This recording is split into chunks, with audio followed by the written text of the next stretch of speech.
Good evening, everybody, and welcome to Spotlight TV with your host, Scorpinosis Nightfire, writer and graphic artist Clairwil Oh, her house of Debauch and Marquis de Sade. Base Comics, plays and artwork combine her love for classic occult stories and vampires into a feast for the eyes and erotica for the senses. I am your announcer, Demonica Daly, and here is your host, Scorp Nightfire. The story is compelling. What was actually the inspiration for the story and the characters? You know, for example, having them be sort of unwitting and all of that. I wanted to do something that was both had horror elements and had comic elements. I'm kind of following the Dracula story. The characters in Bram Stoker's Dracula were very naive and also rather pious. In about a year researching the life of the Marquis de Sade, I've always felt that he was heavily influenced by the women in his life.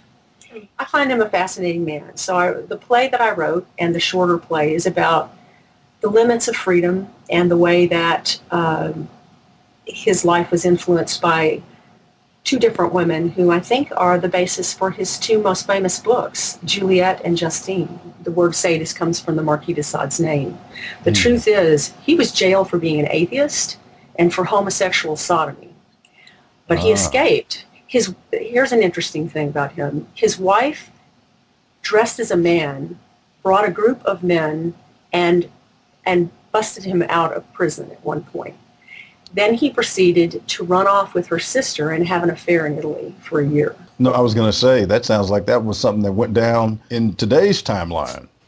We lived a very 60s kind of a life, because after that happened, all three of them lived in a ruined castle in Lacoste.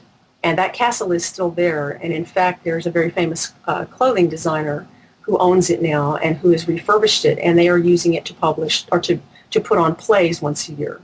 Wow. Marquis de Sade was a playwright. Well, everybody, we encourage you, grab Clairwil's work. It is very good. It's very entertaining.